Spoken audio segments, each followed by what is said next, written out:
Pakistan cricket at its best. 1 minute down, next minute up.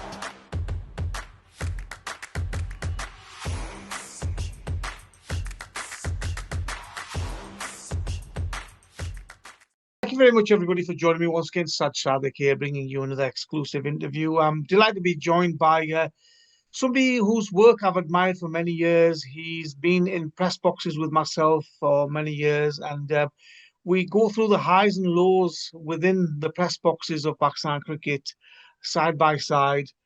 Seasoned journalist, well-respected journalist. He's worked for ARY, AFP, and many other outlets, as I say, for many years. And as I say, he's very well respected and well known all around the world. Great to be joined by Shahid Hashmi. Shahid Saab, hope you're well. Thank you. I'm all well. Alhamdulillah. Shahid Saab, let's start with Sarfaraz Ahmed. Initially given a two-match contract as the red ball head coach. Many people were surprised he was given this position, given that he's not had a lot of coaching experience. 2-0 defeat to Bangladesh.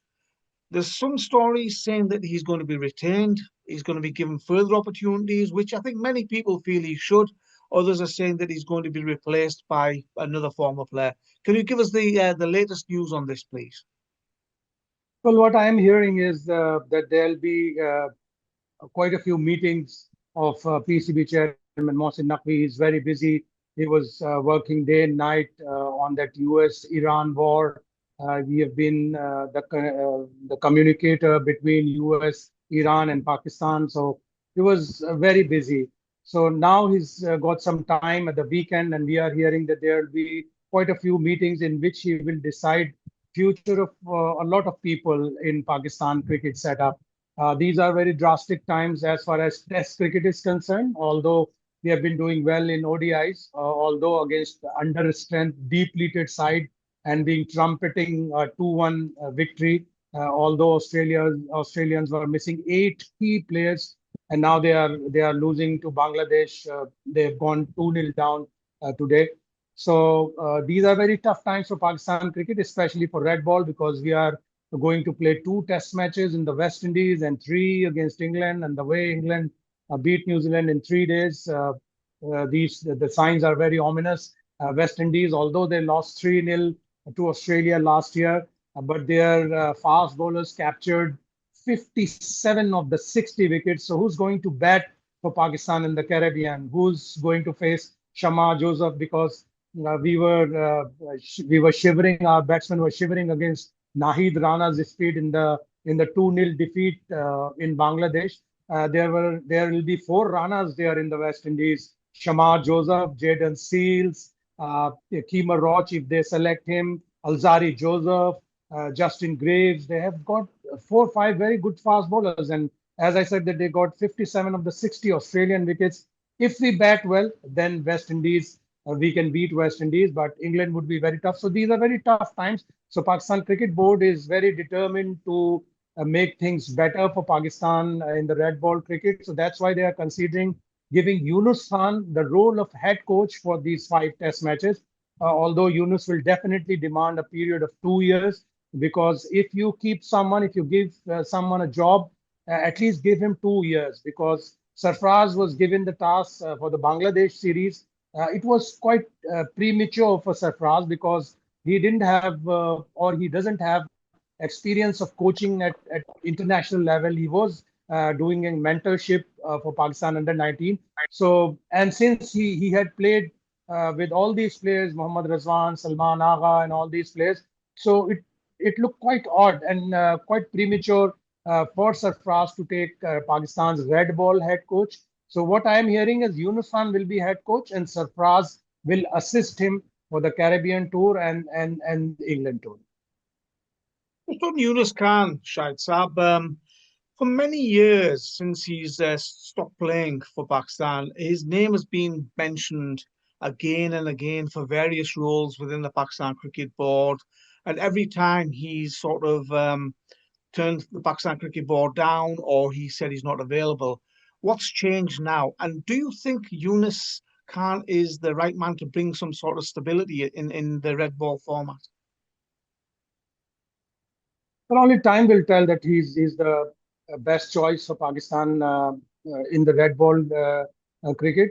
Because one thing about Younis Khan, he's very passionate, he's very honest, very blunt, and very straightforward, which is at times a very negative trait in Pakistan cricket. If you are blunt, if you are ruthlessly honest, if you say all the things on the face, then you are not accepted. You need to be very flexible if you want to survive in Pakistan cricket. He was Pakistan's batting coach on the last England tour 2020, and he had quite a bit uh, tiffs with a few players, especially once we were told Hassan Ali rejected one of his advices that he must go and take an ice bath, and Hassan Ali refused. So Yunus got very angry on that. So Yunus lacks flexibility. Yunus is a very honest person, but he'll have to learn that if you want to survive in Pakistan cricket, you need to be very ultra or uber flexible in Pakistan cricketing matters. He can turn things around, but it will take time because currently Pakistan's batting is very sloppy. Pakistan's bowling needs a lot to be desired. If you compare Pakistan's bowling with Bangladesh, they had two very grassy pitches, two very lively pitches in Bangladesh, and our bowlers were struggling. Khurram Shahzad, we think that he's our main red ball bowler. He was not played in the first test, surprisingly, shockingly. But when he came for the second test, although he got 8 wickets in the test match, but he was struggling with his fitness. Second spell, third spell, you need to bowl at least 4 spells in test cricket in one innings, at least 4 spells. So he lacked that fitness. So Pakistan need to find 2 to 4 fast bowlers who are quite adept at bowling 4 spells in an innings. So that's the first task, and things will improve only in the next 2.5 years. So it's a long-term project, and if Yunus accepts, he must ask for a tenure of 2 to 3 years. Otherwise, it will be futile. Another name that's being mentioned, and we know that he's had meetings with the Pakistan Cricket Board, is Mohammad Hafeez Rashid Latif. But where does he fit into this whole jigsaw puzzle? Because obviously, Misbah's in key positions. You've got Wahab Riaz, who's obviously one of the advisors to the chairman. Akib Javed is in a senior role, has been for quite a while now. So where is Mohammad Hafeez going to fit into this equation? Well, sadly, Pakistan Cricket Board, although they are endeavoring to improve standards of Pakistan cricket, but sadly, some of the players the former players used, are not in the proper place. Like we need to have someone strong to address the problems in domestic cricket, because that is the root cause of Pakistan struggling at international level in all 3 formats. Your domestic cricket is not good. You need to address that problem, and for that, I think Misbah-ul Haq is the best option because he knows domestic cricket inside out with his experience at SNGPL. I've been to several grounds. I follow first class cricket like anything, and I go to ground either in Islamabad, Lahore, Karachi, everywhere I go to and watch first class cricket. So Misbah is the right man to address all your problems, or Rashid Latif, if he's got the flexibility, if his all his what do you say conditions are accepted, then Rashid Latif and Misbah Ulaq are 2 players who can develop your players, who can groom your players, and who can address all the problems of domestic cricket. As far as Hafeez is concerned, he is also a good choice. He is articulate, he is well respected, he is very passionate, and he also helps SNGPL at the domestic level. So if they are putting him as director international cricket, that will help a lot, because sadly, when he took over as the director cricket and Pakistan team went to Australia, they did very well. And for the first time, we heard that Australians were praising Pakistan's fight.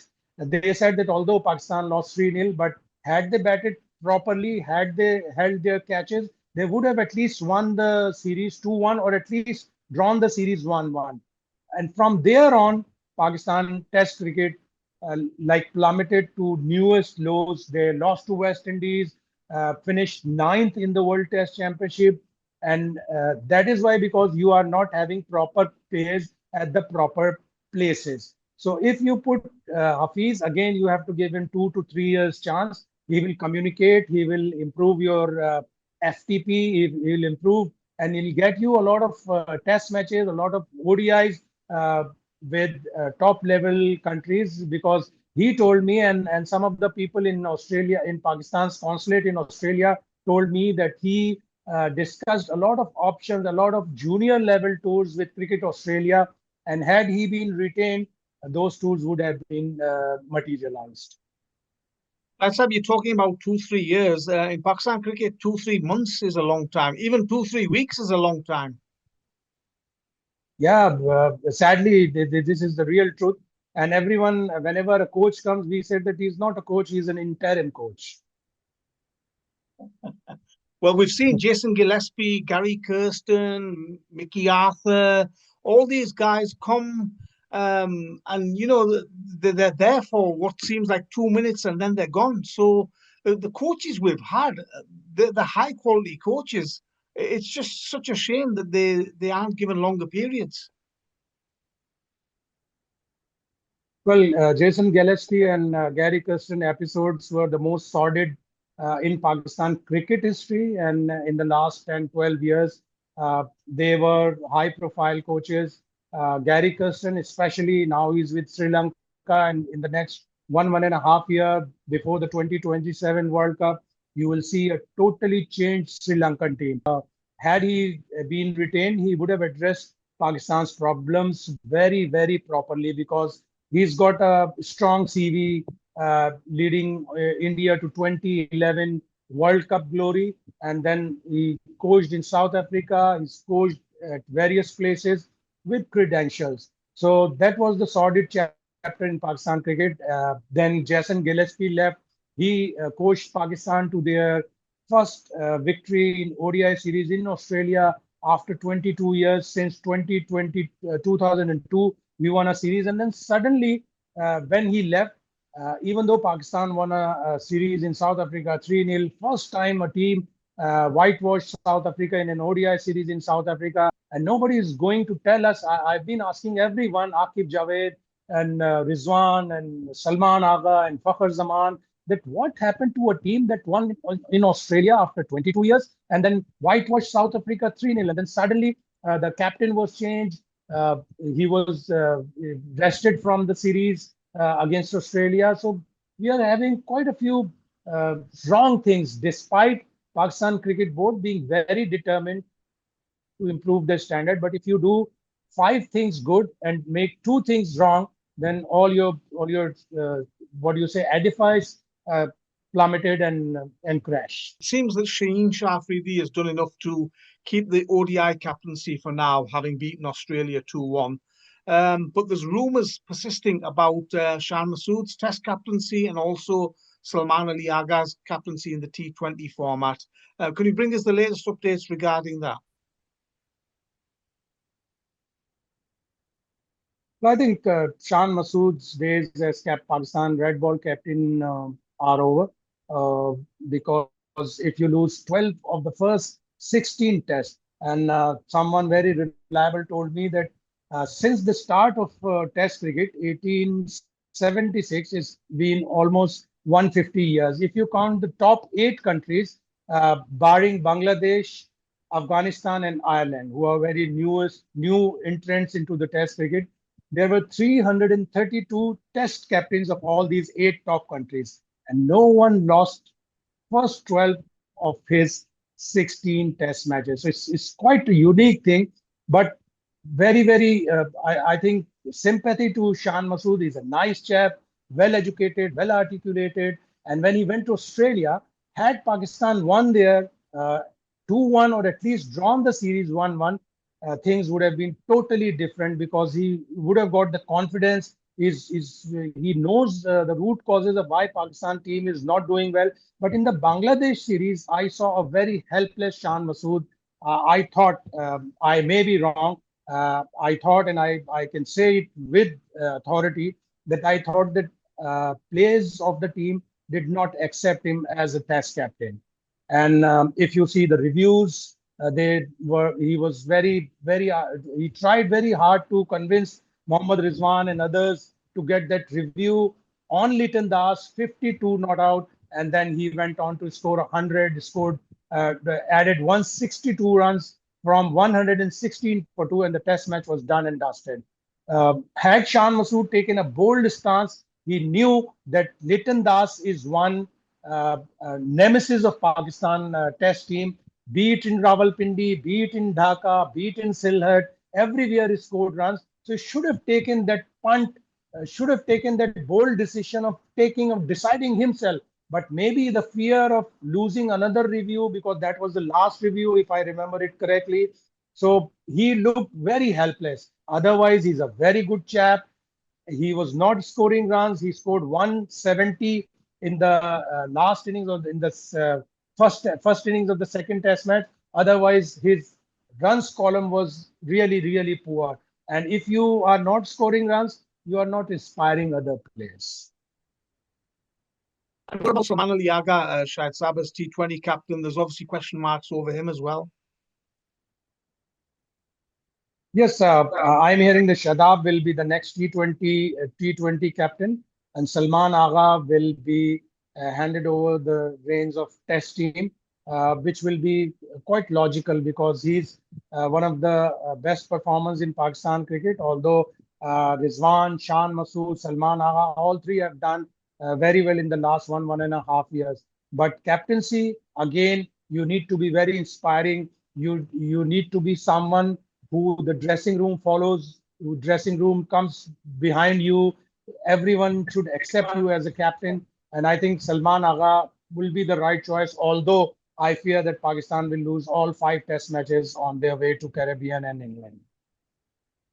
Well, Shahid Saab, I think some interesting days are coming up in the coming days and weeks for Pakistan cricket. Some would say the circus continues, so we will watch with bated breath as to what the developments are. And it's always great to speak with you, Shahid Saab, and inshallah we'll catch up with you again soon. Many thanks for your time. Thank you. My honor. My honor.